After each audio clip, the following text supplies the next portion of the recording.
երբ նայում ենք աստվածապաշտ մարդկանց կյանքը, Աստվածաշնչում նրանց մասին շատ բան կա գրված, ավելին գրված է մեր համար որպես օրինակ, մենք կարող ենք մի այդպես կարմիր թելի նման մի գիծ տեսնել իրանց միջով անցած։ Այս անհատները իրենց անհատական անձնական կյանքում շատ մոտ են եղել Աստծուն։ Սկսած Ենովքից, որ գրված Աստծո հետ վարվեց, Աբրահամ, որ Տիրոջ բարեկամ կոչվեց, չէ՞։ Եվ այդպես շարունակ Մովսես եւ այլն, ինչքան որ կարդում ենք, ինչպես եղջերուն փափագում է ջրերի առուների, այնպես էլ իմ անձը փափագում է քեզ, ով Աստված։ Իմ անձը ծարավ է Աստծուն, կենդանի Աստծուն, երբ կգամ եւ նրա երեսի առաջին կերևան։ Ուրեմն այս Աղմոսի մեջ մենք տեսնում ենք անձնավորության ներքին մղումը առ Աստված։ Ինչպիսի մղում է իր մղումը։ Ինքը ինչպես եղջերուն ջրերի առուներին է փափագում, այնպես էլ ինքը փափագում է Աստծուն եւ իր անձը ծարավ է Աստծուն։ Որ Աստծուն, կենդանի Աստծուն։ Եթե ինքը փափագում է կենդանի Աստծուն, սա նշանակում է, որ կան աստվածներ կոչվածներ, որոնց հետ համեմատվում է այս Աստվածը։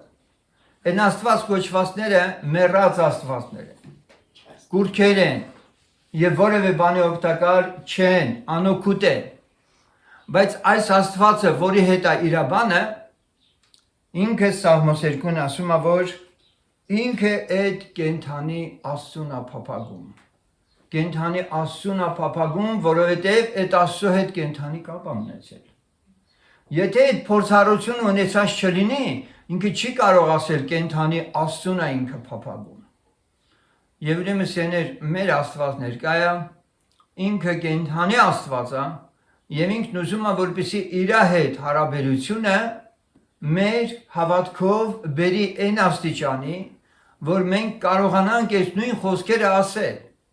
որ մենք ծարավ ենք հենց իրան, որ կենդանի է, որովհետև նրան ճաշակել ենք, որ քաղցր է։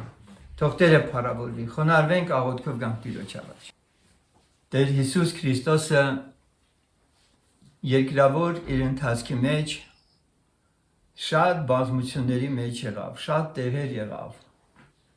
հանդիպեց ամենատարբեր մարդկանց։ Չկար մարդկային հասարակության մեջ մի խավի ներկայացուցիչ, որ Տեր Հիսուս Քրիստոսը հանդիպած չլիներ։ Սկսած աղքատ կույրից մինչև իշխանական պալատներ։ Եվ ամենուր Աստծո որդին յուրաքանչյուրին ըստ կարիքի, յուրաքանչյուրին ըստ Աստծո հրահանգի ուղղում էր խոսք, հարցնողին պատասխանում էր։ Հաճախ նաև նա լինում էր խնջույքներում, չէ՞։ Լինում էր, ինչպես եւ նրա հասցեին խոսեցին այդ մասին, որ մաքսավորների հետ ինքը նստում է, ուտում է եւ այլն, չէ՞։ Ավելին նույնիսկ մի անգամ այդպիսի խնջույքի ժամանակ երանի տվեցին նրան, ով երկնքի արքայությունում հաց կուտի։ Հիշում եք այդպիսի համար։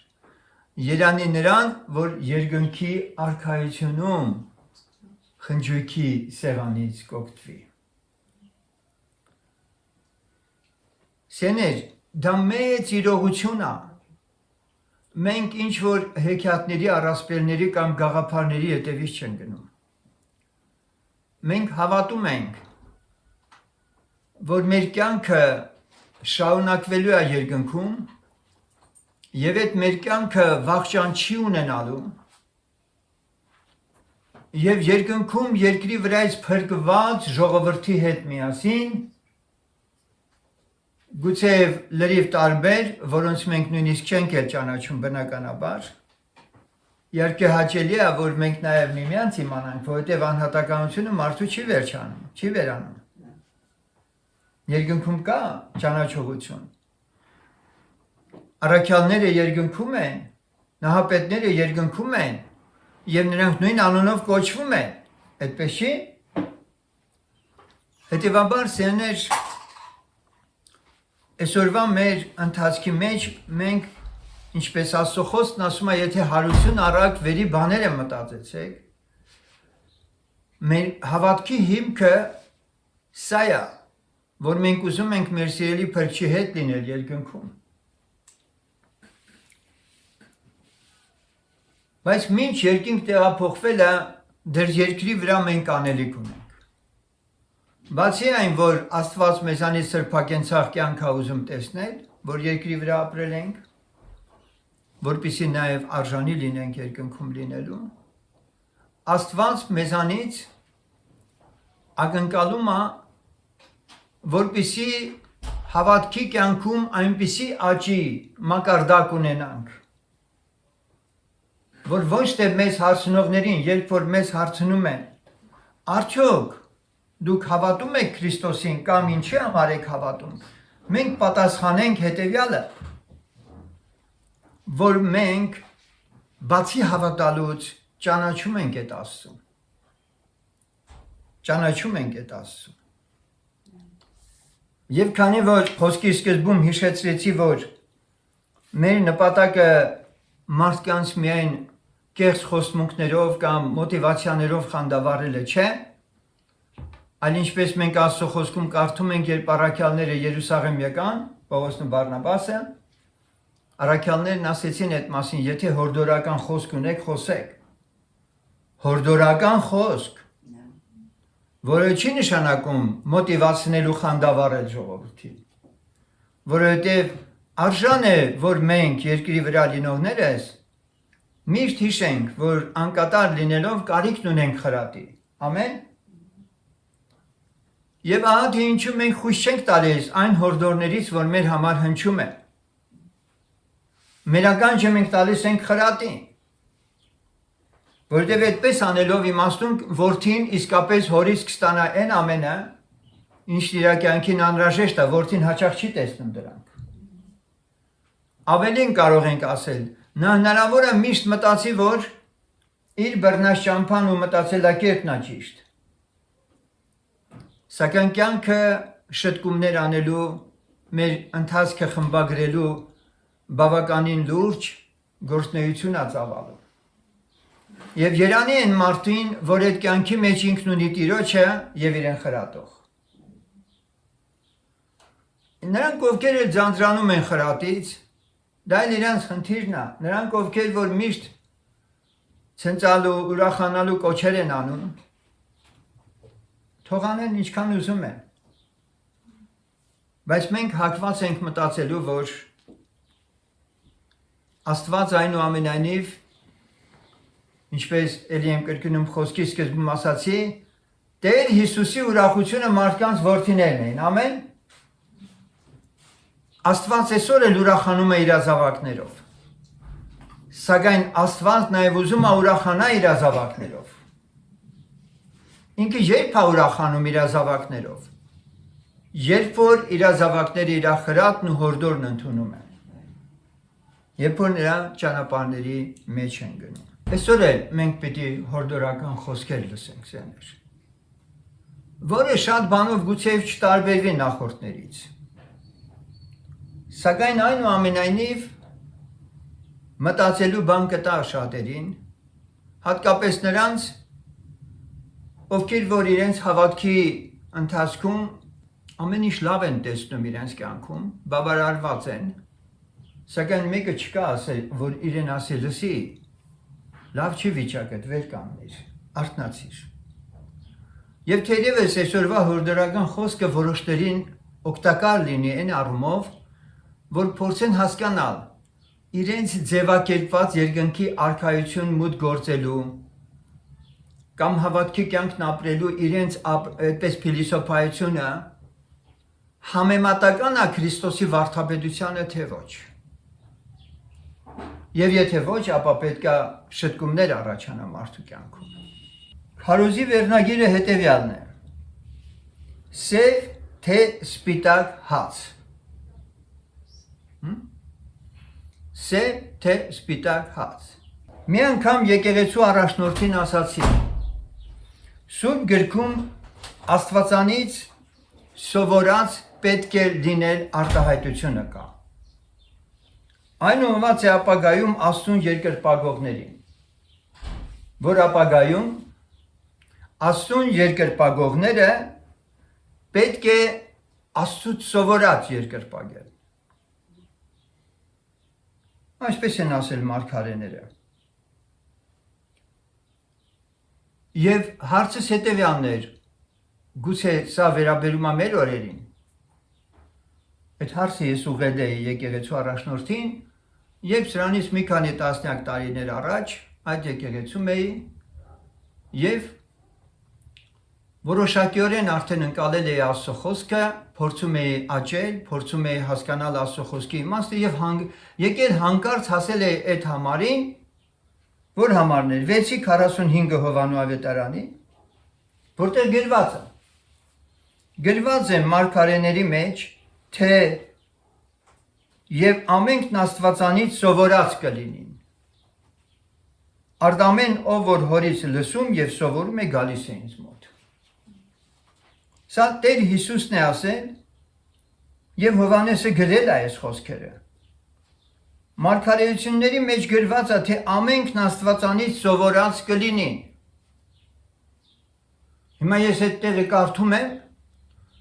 եւ ասում եմ սա մարգարեն ինչի եւ որ ժամանակի համար է ասում։ Մեր անցած թե ապագա։ Եվ արդյոք եթե մեր ժամանակի համար էլ ասում, ապա դա ո՞նց է լինում Աստվածանից սովորելը։ Ես ուզում եմ, որպեսզի մարգարեություններն այնուամենայնիվ, որին հղում է կատարել Հովհաննես առաքյալը Տեր Հիսուսի խոսքերով, որ Տերն էլ հղում է կատարել մարգարեներին, չէ, գրված է։ Մի հատ կարդանք։ Տեր Հիսուսը առնված են երկու մարգարեական խոսքեր, որ գրվել են Եսայի, Երեմիա մարգարեի միջոցով, հենց դրանք է նկատի ուներ, եկեք այդ համարները լսենք։ Եսայի 54:13 Եվ քո բոլոր որդիքը Տերիցը ուսված պիտի լինեն, եւ շատ պիտի լինի քո որդկանց խաղաղությունը։ Հետարքիր է, որ այստեղ գրված է, որ եւ քո բոլոր որդիքը Տերիցը ուսված պիտի լինեն, արդյունքն ինչ է լինելու Տերից ուսվածի, եւ շատ պիտի լինի քո որդկանց խաղաղությունը։ Իսկ երբ որ խաղաղություն չկա մի երկրում, պատճառը ո՞րն է, որ մարդիկ Տերիցը սովորած չեն։ Տերիցը սովորելը ինչ է տալիս մարդուն։ Աստված խոստանում է այդ ժողովրդին խաղաղության մեջ պահել։ Թշնամին չի կարող այդ երկրի վրա հարձակվել։ Որովհետև Տերը երբ որ տեսնում է, որ իրենից սովորողներ կան, նրա շրջապատն ու նրա կյանքը խաղաղության է վերածում։ Հիշենք Աստծո խոսքն ասում է, եթե հաճելի են մարդու ճանապարհները Տիրոջը, անգամ թշնամիները կհաշտեցնեն նրա հետ։ Այսպիսով մենք Եսայի մարգարեության մեջ լսեցինք, որ Իսրայելին Տերը այսպիսի խոստմունք է ասում, որ նրա որդիքը Տերիցը ուսված պիտի լինեն, եւ այն պատերազմները, այն արհավիրքները, եւ այն գերությունը, եւ ամեն ինչ որ եկավ Իսրայելի գլխին, Տերն ասում է պատճառը մեկն է, որ ինձանից չեք սովորել։ Բայց քո որդիքը երբ որ ինձանից սովորեն, ես խոստանում եմ նրանց կյանքում խաղաղություն։ Ահա օրեր են գալիս, ասում է Տերը, որ Իսրայելի տան հետ եւ Հուդայի տան հետ պիտի նոր ուխտ կապեմ։ Ոչ թե այն ուխտի պես, որ ես արի նրանց հայրերի հետ։ Այն օրը, որ ես բռնեցի նրանց ձեռքերը Եգիպտոսի երկրիցը, նրանց հանելու համար, որ իմ այն ուխտը նրանք զանց արին, թեպետ ես նրանց հետ ամուսնականապես կապվել էի, ասում է Տերը։ Այլ այս է այն ուխտը, որ պիտի կապեմ Իսրայելի տան հետ, այն օրերից հետո, ասում է Տերը։ Իմ օրենքը պիտի դնեմ նրանց ներսումը, եւ նրանց սրտի վրա պիտի գրեմ այն, եւ ես պիտի լինեմ նրանց Աստված, եւ նրանք պիտի ինձ համար ժողովուրդ լինեն։ Եվ այլևս մեկ մարդ իր ընկերին, մեկ մարդ իր եղբորը պիտի չսովորեցնե, ասելով թե Տերը ճանաչեք, որովհետև նրանք ամենքը պիտի ճանաչեն ինձ նրանց փոքրներից մինչև նրանց մեծերը, ասում է Տերը, որովհետև ես պիտի ներեմ նրանց անօրությունները և նրանց մեղքերը այլևս պիտի չհիշեմ։ Ուրեմն սա Տերը ասում էր Երեմիա մարգարեի շուրթերով ոչ իր ժամանակի ժողովրդի համար։ Ասում էր ապագայի մասին, որ այստեղ գրված է, այլևս մեկ մարդ իր ընկերին և մեկ մարդ իր եղբորը պիտի չսովորեցնե, ասելով թե ճանաչեցեք Տիրոջը, որովհետև նրանք ամենքը պիտի ճանաչեն ինձ, նրանց փոքրներից մինչև նրանց մեծերը, ասում է Տերը։ Հիմա սա որ ժամանակին է վերաբերում։ Մարգարեությունը տեղի է ունեցել 2000 տարուց առաջ, մոտ 2600 տարի առաջ։ Անցել է շուրջ 2600 տարի, այս երկու մարգարեությունները, որ եղել են, որ ամենքն Աստվածանից սովորած կլինեն, Տերիցը սովորած կլինեն եւ այլն, որ Տերը խոստանում է սա։ Որ ժամանակին է վերաբերում։ Մենք կարդում ենք, շարունակություն կա այստեղ։ Ինչի պիտի նրանք ճանաչեն Տիրոջը։ Ինչի մեկն իր ընկերոջը պիտի չսովորեցնի, մի մարդ իր եղբորը պիտի չսովորեցնի։ Որովհետև ես պիտի ներեմ նրանց անօրենությունները և նրանց մեղքերը այլևս պիտի չհիշեմ։ Երբ է սա տեղի ունեցել։ Մոտ 2000 տարի առաջ, Քրիստոսի խաչով։ Տեղի է ունեցել այս փաստը թե չէ։ Հիմա Քրիստոսի խաչից հետո ընկած ողջ այս ժամանակահատվածը արդյոք մեզ հուշում է այդ մասին, որ Աստվածանից սովորելու, Տերիցը ուսանելու ժամանակն է։ Սակայն հակառակորդը մեջտեղ է ընկել։ Մեջտեղ է ընկել և քրիստոնեությունը կրոնի է վերածել։ Եվ մարդկանց ծածկվել է այս գաղափարը, որ այլևս վարագույրը երբ որ պատառվեց տաճարում, դու իրավունք ունես մուտք գործելու երկնային խորան, Հիսուս Քրիստոսի արյունով, և նրանից շնորհք ու ողորմություն ստանալ առավել ևս Սուրբ Հոգով մկրտվելուց հետո Պենտեկոստում, որ գրված է նա որ գա ինչ պիտի անի, կսովորեցնի, ամեն ճշմարտության մեջ կառաջնորդի։ Այս հրաշալի իրողությունը վերածվել է կրոնի, սոսկ բառերի, խոսքերի շարանների, լավագույն դեպքում ապագայի վերաբերյալ ինչ-որ հույսերի, որ մարդը ինչ-որ հուսացած է, որ մի օր լավ կլինի իր համար, սրա մասին դեռ կխոսեմ, որ սա էլ է մեծ մոլորություն, երբ որ մենք այսօրը թողնում ենք վաղվան։ Նշանավոր մի անձնավորության, որը հայտնի էր հասարակության մեջ, շատ զարամյալ տարիքում էր արդեն, հարցրին իրեն. ինչի համար եք զղջում ձեր կյանքում, 90 անց էր, ասեց ես միշտ ամեն ինչ թողել եմ ապագային, հուսացել եմ միշտ, որ վաղը լավ կլինի, հուսացել եմ, որ միշտ վաղվա համար լավ օրեր են սպասվում ինձ, միշտ ապագայի նկատմամբ օպտիմիստ եմ եղել, հավատքով լցված եմ եղել, որ լավ պիտի լինի ապագայում, բայց ասեց ես սխալվել եմ, ես ամեն օր պիտի ապրեի ճիշտ կյանքով և երբեք հույսս չդնեի ապագայի վրա։ Շատ իմաստուն խոսքեր է ասել ծերության մեջ։ Հիմա ասում է, ես այդպես էլ իբրև թե իմ կյանքը ապագայում լավը պիտի լինի, այդ հույսով ապրելով ես ոչինչի չեմ հասել։ Ուրեմն սա կեղծ ու փուչ հույսեր են, երբ որ մենք այսօրը թողած վաղվա վրա ենք հուսացած։ Վաղվա վրա մի գցիր երբեք քո գործերը։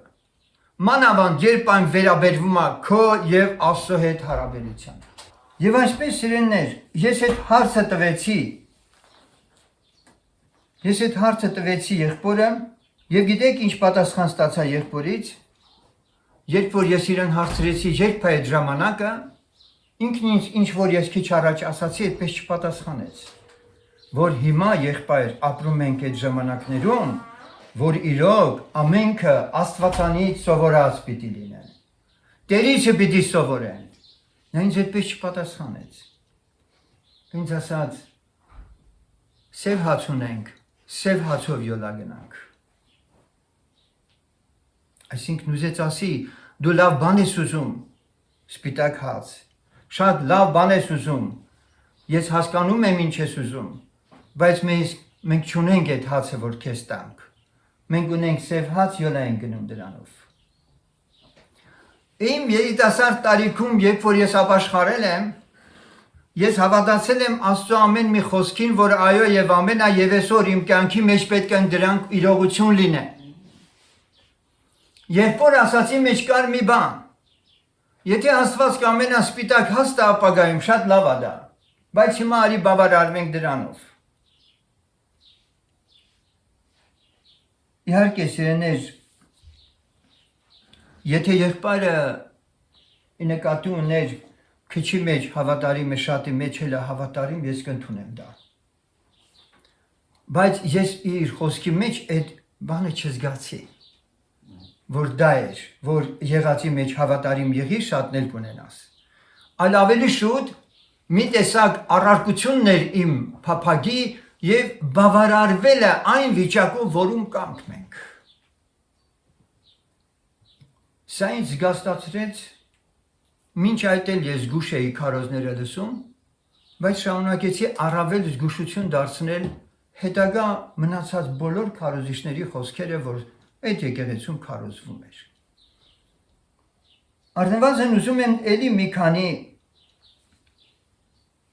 հորդորներ անել, եղբայրների մեկ ուրիշ քարոզից ելնելով։ Բեմից եղբայրն ասում է. բաժակը կիսով չափ ջրով լցված է, բայց ասել թե բաժակի մեջ ջուր չկա, սխալ է։ Դավիթը իր 23-րդ սաղմոսում ասում է իմ բաժակը խիստ լիքն է։ Բայց այս եղբայրը փորձում է լսողին ասել. ունեցածիդ մեջ բավարարվի, նորից եթե գնահատել է նշանակում հասկանում եմ սա, որ գնահատենք ունեցածը։ Բայց ես դրա խոսքի մեջ էլ էլի չնկատեցի, որ շարունակեր ու ասեր, բայց ջանք արեք, որ ձեր բաժակը լիքը լինի, դա չի ասվում։ Եթե չի ասվում, ապա ինչ են անում, մանիպուլյացիայի են ենթարկում ժողովրդին, հարմարեցնելով այն կացությանը, որի մեջ կա։ Վերջապես սիրելիներ, Մոսկվայում շատ նշանավոր ավետարանով զբաղեցնող, զվարճացնող մեկը կա։ Ես ուզում եմ, որ ինքը լսի։ Ասում է. դու միս ես ուտում, մեր բանջարի հետ գործ չունես, թողեք մենք մեր բանջարը ուտենք։ Սենիս, դու մոռանում ես, որ ավետարանն ասում է տկարն է բանջար ուտում։ Եթե դու ասում ես թողեք մենք մեր բանջարը ուտենք, դա նշանակում է դու այդ ամբողջ ժողովրդին համարում ես տկար, որոնք ենթակա են բանջար ուտելու ոչ միս, եւ դու էլ տկարների հոյվ ես։ Դա ձեր ընտրությունն է, եւ մարդիկ սրանում են հարմարվել եւ ընդունում են, որ միսն իրանց բանը չի, իրենց բանջարին էլ մենք ձեր չտանք եւ չկպնենք, մենք որևէ խնդիր չունենք։ Բայց դերևս մեր խոսքը որոշներին արթնացնի եւ իրենք հասկանան։ Անգես հոգին չի կարող այս քարոզը լսել եւ անտարբեր մնալ։ Չէ՞ որ ավետարանն ասում է, որ տկարն է բանջար ուտում։ Բայց դա գովելի բան է, գովելի չէ իհարկե։ Վիճակը, որը պետք է իրոք բերի մի ուրիշ հանգրվանի, որ տկարը ինչ անի, ողջանա, առողջանա։ Եվ այսպես սիրելիներ, օրինակները, որոնք ես իմ կյանքից հիշեցի, եւ օրինակները, որոնք այսօրվա դրությամբ շատ եկեղեցիների քարոզչության մեջ մենք նկատում ենք, մեծ հաշվով մի հատ մանիպուլատիվ գործունեություն է, որով բազմություններին ուղղակի բավարարում են, իրենք այդպիսին են, իրենք այդքանն ունեն, իրենք էլ ավելին չեն ձգտում, եւ բոլորին էլ սանդղակը նշաձողը դրել են ու ասում են ժողովուրդ ջան, սրանից վերև չթրջեք հանկարծ։ Եթե որևէ մեկն էլ դրա փափագն ունի, ապա նրա հանդեպ համապատասխան միջոցներ ա կիրառվում։ Եվս մեկ օրինակ բերեմ, որը ինձ շատ լուրջ արթնացրել է եւ երբեք ու երբեք ես չեմ տրվել այդ վիճակների մանիպուլյացիաներին, ես կարդում եմ Աստծո խոսքը, ինձ ուրիշ բաներ կա այնտեղ, որ Աստված հասկացնում է, դրանց մեջ եմ ուզում լինել, բայց հանկարծ այդ իմ մղումներին կարծես թե արձագանք չկա շրջապատում եւ ապշել ես գալիս է երբ որ չկա մեկը որը նույնպես ասի գիտես եղբայր ախր չէ որ կա նաեւ այդպիսի համար որ ամենքն Աստվածանից սովորած պիտի լինեն եւ դա պարզ ուղիղ է գրած հոգեգանստական եկեղեցու Հայաստանի հոգեգանստական եկեղեցու առաջնորդը Ռուսաստանից եկել էր Հայաստան նույնիսկ եմ կրկնում Հայաստանի հոգեգանստական եկեղեցու առաջնորդը միջև 93 թվականը Ռուսաստանից էին գալիս միջև եպիսկոպոսներ Հայաստանում ձեռնադրվել է Աբովյանում սեմինարներ էր անցկացնում Բարձրաստիճան հոգևոր անձ լսում ենք նա աշակերտում է մեզ, սովորեցնում է մեզ Ընդմիջմանը մոտեցա իրեն մեծ ուրախությամբ հարց տալու, որովհետև կարդում եմ մի հատ համար էլ ուզում եմ դա հասկանալ Իսկ որն է այդ համարը Գործ Կարաքելոց 2-րդ գլուխ 42-րդ խոսք Բոլորս լավ հիշում ենք դա, չէ՞։ Եվ մեկ շունչ մեկ հոգի է եկեղեցին հաղորդությանը հաց կտրելուն են հետևում եւ հետևում են աղոթքներին եւ առաքյալների վարդապետությանը Ես մոտեցա ու ասում եմ իսկ մենք գիտենք որն է առաքյալների վարդապետությունը եւ մենք հետևում ենք առաքյալների վարդապետությանը թե ոչ Երկու հատ հարց Մենք հետևում ենք առաքյալների վարդապետությանը եւ արդյոք գիտենք այդ վարդապետությունը Ինքը խոժորվեց ձերքով էսպես հրեց ինձ եւ ասեց ամշտոձել եմ այդպես Ես ապշած մնացի այդ արտահայտությունից ու ես ետ քաշվեցի Հետո իմ ձերքն ընկավ որոշակի այդ եկեղեցու վարդապետական ամբողջ խնդիրները գիրքը ես մատիտով սկսեցի ընդգծել մի 50-ից ավել տեղեր, որտեղ իմ համար Սուրբ գրային հիմքերի հետ համեմատելով որևէ բան չտեսա, մոտեցա եկեղեցու առաջնորդին ասում եմ, ես ինչ ասեց դե մարդու գրած է եղբայր։ Օ սիրելիներ։ Այսօր արդեն եկեղեցիների անդամներին սկի վարդապետությունն էլ չի հետաքրքրում, գիտեք։ Հարմարվել են իրենց համար։ Բայց սրանք այս ամեն ինչը, որ ես հիշեցրեցի, ինչ ճիշտ հասկացեք։ Ես սրանք դառնությամբ չեմ ասում։ Ես ցավով եմ ասում, որ ժողովուրդը մանիպուլյացիայի ենթարկված առաջնորդների իշխանական դիրքի հովանու ներքո չեն կարող աճել են մակարդակի, որ Աստծո խոսքն ասում է, որ պիտի գա ժամանակ, որ ամենքը Աստվածանից սովորած պիտի լինեն։ Իսկ եթե Աստված այդպիսի ժամանակ է որոշել եւ հանկարծ դու խանգարում ես որ մարդն Աստծուց սովորի մի դեպքում դա մյուս դեպքում էլ ջանք չես անում Աստծուց սովորելու դու կարծում ես պահանջը Աստծո փոխվել է եկուց Աստծո առջև կանգնես Աստված կասի ամենքից սովորեցիր բայց ինձանից բան չես սովորել այդպես չի սեներ Իհարկե ես հասկանում եմ, որ շատ արագ կարող է իմաստ խոսքերը որոշների դուրը չկա եւ էջը փոխեն։ Ես հասկանում եմ ձեզ։ Որովհետեւ հարմարվել եք ձեր կրոնական սովորությունների մեջ ու մնացեք դրանում։ Դա է ձեր ընտրությունը։ Բայց ես ուզում եմ, որ մյուսների համար, ինչպես եւ շատերը կընդունեն, որ իմ քարոզն այսօր գրոհա որոշների մտքի վրա, այո, գրոհասա։ Այն մտքերի վրա, որոնք կախարդված եւ կաղապարված են ամենատարբեր մանիպուլատիվ այդպես արտահայտություններով իրենց առաջնորդների։ Հետ նայեք Աստծո խոսքին ինչեր կան այնտեղ գրված։ Ես երեք մեր անդամների հետ շփվելիս, նաև on-line անդամների հետ շփվելիս եւ մեր եկեղեցու on-line անդամների հետ շփվելիս հիշեցրեցի, որ Մարտին Լյութերը, երբ որ կաթոլիկ եկեղեցու դեմ դուրս եկավ եւ բացահայտեց նրանց բոլոր թերություններն ու սխալները, այնուհետև ինքը թարգմանեց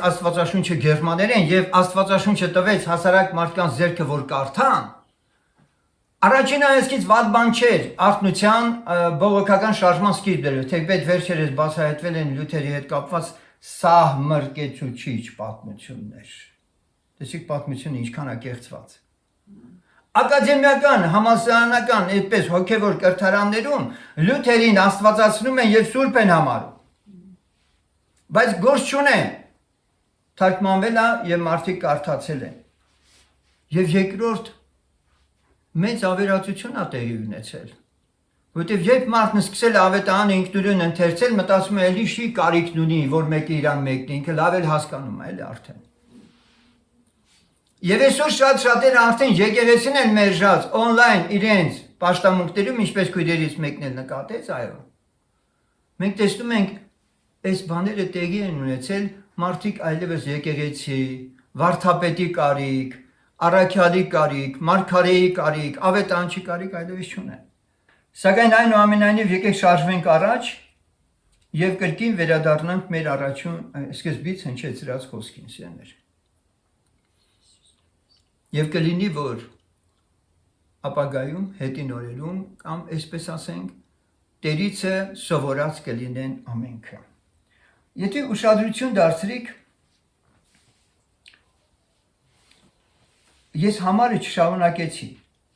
բայց այնտեղ շարունակություն կար։ Եկեք այդ ամբողջը նայենք։ Նախ Տեր Հիսուսն ասում է, ոչ ով կարող չէ ինձ մոտ գալ, եթե Հայրը, որ ինձ ուղարկեց, չքաշե նրան։ Եվ ես հետին օրումը կհարուցանեմ նրան։ Եվ հետո ասում է. գրված է մարգարեների մեջ, թե ամենքը եւ ամենքն Աստվածանից սովորած կլինի։ Արտամեն ով որ հորիցը լսում եւ սովորում է, գալիս է ինձ մոտ։ Իբր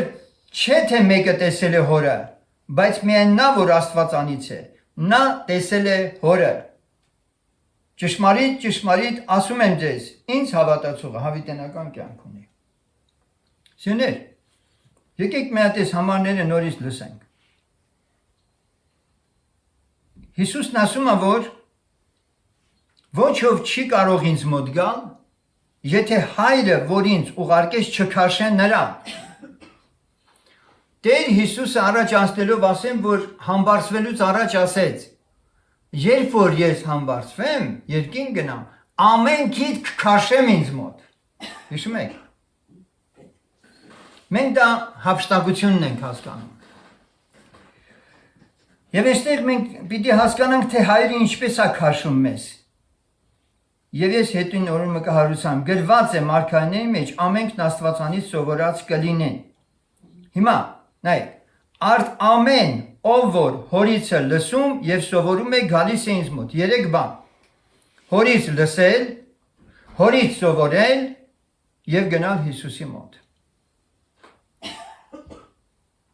Հորից լսել, հորից սովորել եւ գնալ Հիսուսի մոտ։ Բայց ինչպես է հնարավոր հորից լսել, հորից սովորել։ Քանի որ Տեր Հիսուսը մի անգամից շարունակում է եւ ասում. իբր չէ թե մեկը տեսել է հորը։ Այլ կերպ ասած, իբր չէ թե մեկը կարող է հոր հետ հաղորդ լինել։ Հիմա ինչպես հասկանանք, հոր հետ հաղորդ լինել հնարավոր չի, բայց հորից պետք է լսել, հորից պետք է սովորել։ Եվ Տեր Հիսուսն ասում է. իբր չէ թե մեկը տեսել է հորը, բայց միայն նա, որ Աստվածանից է, նա է տեսել հորը։ Եվ մենք գիտենք մի բան ճշմարտություն, սիրելիներ,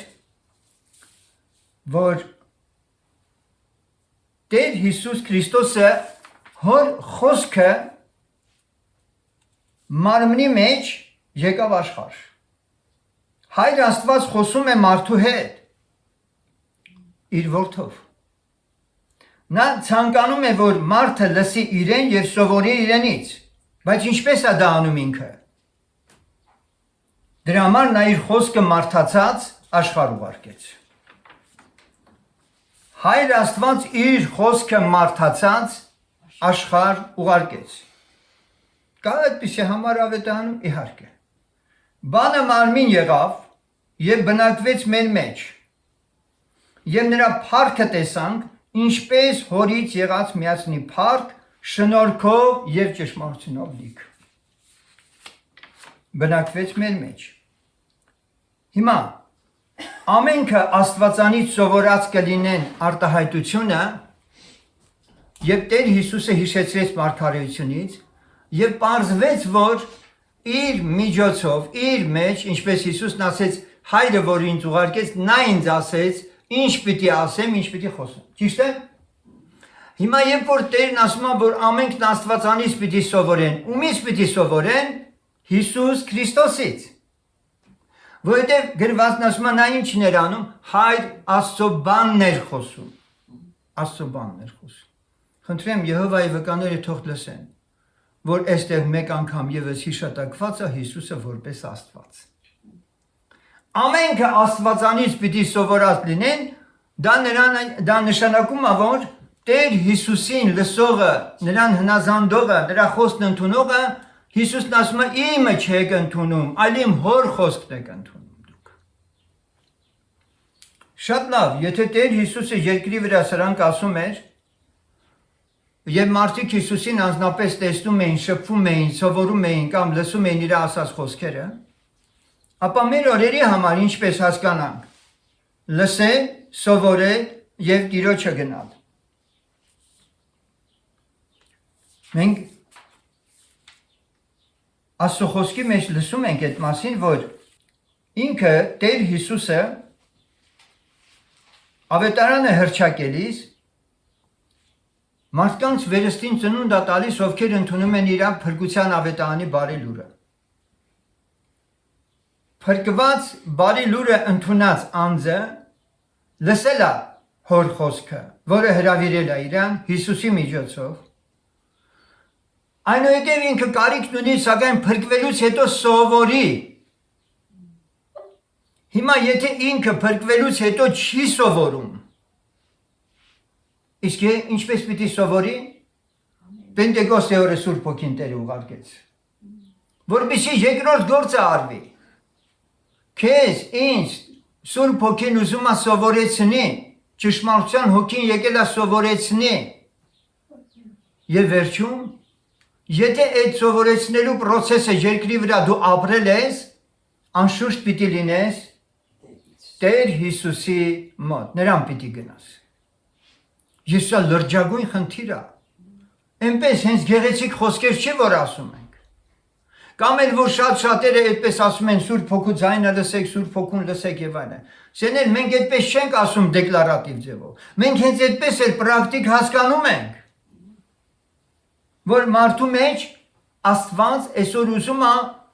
իր հոգով կրթել իրան։ Իսկ ինչեր է անելու։ Ինձանից կլսի ձեզ կտա, կպատմի նախկինները, ապագան կխոսի, չէ՞։ Ամենականի Տեր։ Եվ հիմա սերներ Հովանու 12:32-ը, որ մենք քիչ առաջ լսեցինք, եւ ես երբ որ բարձրանամ երկրիցը, ամենքին կքաշեմ ինձ, սա հենց այն է նշանակում, որ հորից լսել են, սովորել են եւ Տերը ասում է, որ այդպիսիներին ես քաշելու եմ ինձ։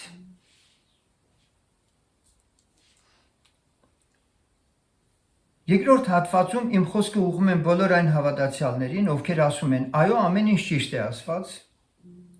բայց ես անկարող եմ իմ աստվածապաշտության մեջ այսպիսի մակարդակի հասնելու։ Կան մարդիկ, որոնք ասում են ճիշտ է, լավ ես ասում, կամ եղբայր, դրանք շատ հրաշալի է։ Բայց ես չեմ պատկերացնում, այո, Սուրբ Հոգով մկրտված եմ, բայց Տերը ո՞նց է խոսում, ո՞նց է առաջնորդում, ասում եմ, հայերեն լեզվով։ Զարմանալի է։ Քո մայրենի լեզվով, ինչ ձևով պիտի առաջնորդի, եթե չհասկանաս։ Սա նորություն է մարդկանց համար։ Լավագույն դեպքում ասում են, լավ, մի օր էլ երևի Աստված մեր հետ կխոսի եւ հուսացած են, ինչպես քիչ առաջ ասեցի, սակայն եթե այսօրվանից անձես չի սկսում այս հարցի շուրջ խորհել, չի քնում ու արթնանում անընդհատ անհանգստացած, ինչու Սուրբ Հոգին ինձ հետ հայերեն չի խոսում։ Գրված է պարզ։ Նա որ գա պիտի սովորեցնի, սովորեցնել ես եներ, Զայնով իրար հետ հաղորդ լինելը, սա շարունակ ասում ենք։ Սա միտք բերելը չի, որ շարունակ հոգե գաստական, Տերը ինձ միտք տվեց, Տերը ինձ էս արել, ասում եմ սիրելիս, պրակտիկ բաներից խոսի, ինչպես ասեց, երբ ասեց, ոնց ասեց արթնացի, անունը տվեց, վեր կացար, լսեցիր իրանից Սուրբ Հոգին ներսից հետ ասեց, եթե այո, ամեն փառտիրոջը։ Բայց եթե դու չունես կենթանի վկայությունը, որ դա իսկապես հոգին արավ, իզուր մի էլ ասա, որ Տերը ինձ ասեց, Տերը ասեց։ Եվ մենք էլ են մարդկանցից չենք, որ օդի մեջ այդպես խոսում ենք։ Այդ տարածիորեն աղոթք եմ անում, որպեսզի իմանամ գալիք մկրտության համար ունենք անձիկ, որոնք պիտի մկրտվեն, եւ ես ունեցա հայտնություն։ Հայտնություն երկուսի համար էր, որոնց պետք է մկրտեմ։ Աստված պարզ խոսեց։ Ես մեկ անգամ լսեցի, բայց երկրորդ անգամ էլ ես առա։ Ու ես ուրախանում եմ, որ այսուհետ պիտի խոստովանեմ մի ճշմարտություն եւս։ Որ նախկինում ինչ մկրտություններ, որ եղել են մարդկանց խոսքի համաձայն արել են, փառք Աստծո, մարդիկ հավատացյալ են դարել, բայց ես այսօր Աստծո առջև խնդրել եմ, Տեր, ինձ բեր հանդիպել այն անձնավորությունների, որոնք չեն բավարարվելու լինել հավատացյալներ։ Ես ուզում եմ իրենք աշակերտ լինել։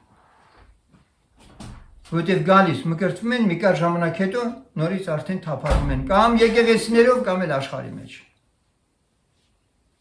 Թեպետ այդ մարդկանց էլ սովորեցրել ենք ինչ բան է աշակերտվելը։ Բայց այդպես խորությամբ չի նստել մարդկանց մեջ։ Այսպիսով սիրելիներ, եկեք ընդհանուր մեր Աստծո հետ հարաբերության այդ խնդրում, որ մեր ուղղվածությունն է, որ Աստվածանից սովորած պիտի լինենք, պիտի լսենք նրան եւ առաջնորդվենք, մի քանի հարցերի վրա ուշադրություն դարձնենք, որը մեր կյանքում պետք է շտկվի, եթե ուզում ենք իրապես առաջնորդվել Աստծով։ Մենք գիտենք, եթե արգելք չկա իմ ու Աստծո միջև, նա շատ հրաշալի խոսել է ուզում ես հետ։ Ամեն։ Բայց եթե խնդիր ունենք, այդ խնդիրը պետք է լուծենք։ Որտեղ Սուրբ Գիրքը ինքը այդպես էլ ասում է։ Ահա ես գնում եմ իմ տեղը։ Մինչև իրենք հանցավոր լինելը խոստովանեն, կամ իմ եւ ձեր մեջ բաժանող պատը մեղքերն են ձեր, կամ խոչը վերցրու քո առջևից։ Չէ, Աստված ուզում է, որ իր համար ճանապարհ հարթվի։ Հովանեսը, որ ասեց անապատում կանչողի ձայնը պատրաստ արեք Տիրոջ ճանապարհը, սա ամեն մի մեղքի մեջ ընկնող անց թող հիշի, որ ինքը իրանից կախված է, որ Տիրոջը նորից թույլ տա, որ իր կյանքի մեջ ներգործի, բայց կարգը չի խախտվում։ Աստված ուզում է, որ խոչընդոտները մեր առջևից վերցվի, եւ դա ես ու դու պիտի անենք, սիրելիներ։ Առաջին, վարժեցրու քեզ կարգապահության։ Վարժեցրու քեզ կարգապահության Աստծո հետ հարաբերությունում։ Եթե ուզում ես իսկապես Աստված սկսի խոսել քո հետ։ Աստված կտեսնի քո պարտաճանաչ, կարգապահ ընթացքդ։ Երկրորդ, երբ որ մենք ասում ենք վարժեցրու քո կարգապահությունը, հստակեցրու առավոտ ձեքին, երեկոյան եւ այլն ամբողջ օրը այնպես կազմակերպի, մենք նկատի ունենք, որ աղոթքն ու ընթերցանությունը քո օրվա մեջ ոչ մեկը չկարողանա խլել քեզանից։ Բարձր չէ՞։ Այսա ես մեկ առաջինի մեջ դրեցի երկրորդ մասով ենթաբաժին, որպես հրաժարվի ժամանակդ խժռող ցանկացած անձից։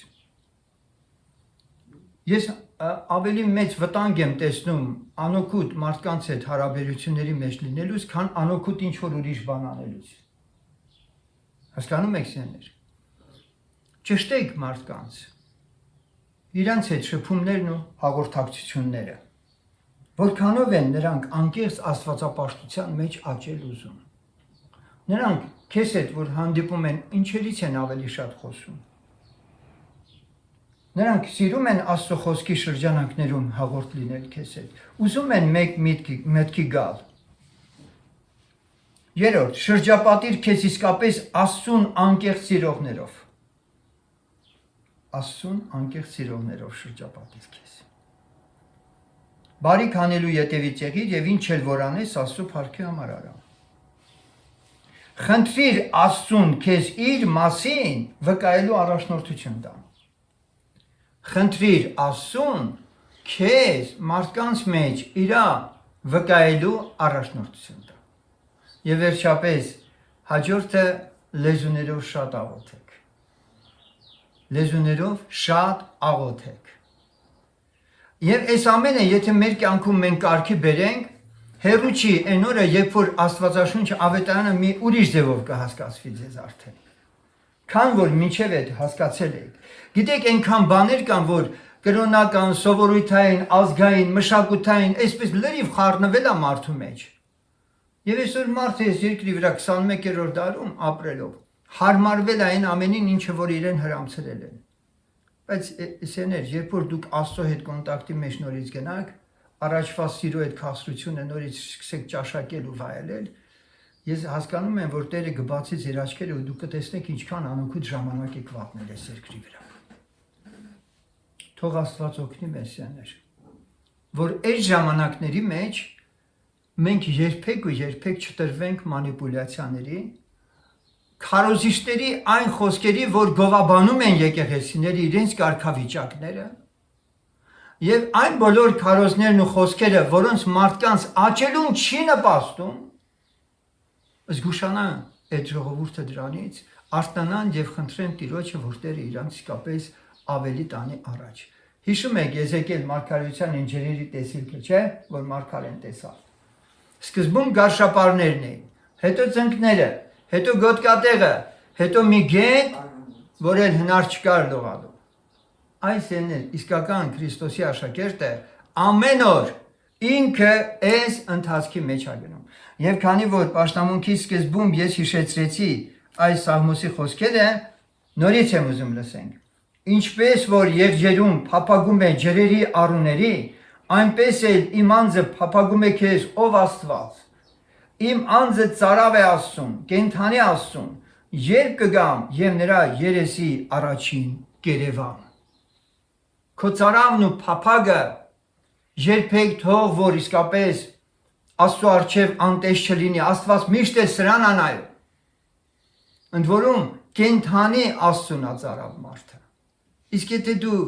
ուղղակի շինծու ինչ-որ մի հատ եղանակներով քրիստոնեական կյանք ես ուզում սարքել քո համար, որևէ բանի չես հասնել, որևէ արդյունքի դու չես հասնել։ Մեր Աստված կենդանի Աստված է, եւ ելի եմ կրկնում Սաղմոս 2-ն, եթե այդ կենդանի Աստծո հետ կենդանի հաղորդակցություն չունենար, ինքը չէր փափագ, ինքը չէր ծարավի իրան։ Դրա համար Սուրբ Գիրքն ասում է, ճաշակեցեք ու տեսեք, որ Տերը քաղցր է։ Հիմա հարց. ով կարող է ասել այդ քաղցրության համը ոնց է տեսել, կարա պատմի։ Սրանք թողնում եմ ամեն մեկի մտքին ու խշմտանքին, փորձի ինքը հասկանալ, ավետանն է գրված։ Ավետան Աստվածաշունչն է այդպես ասում։ Ճաշակեցեք ու տեսեք, որ Տերը քաղցր է։ Եկեք խոնարհվենք, մեր Տիրոջը կանչենք, փառք տանք իրան, եւ մեր սրտերը բերելով մենք էլ այդ խոսքերն ասենք։ Եթե չունենք այդ թմրացությունը իջել, գաճ վիճակում ենք, ապա խնդրենք ասենք Տեր Աստված, մեզ արթնացրու, մեր վրա աղոթքի եւ շնորհքի հոգի թափիր։ Գրված է այդպես։ Աղոթքի եւ շնորհքի հոգի թափի մեր վրա։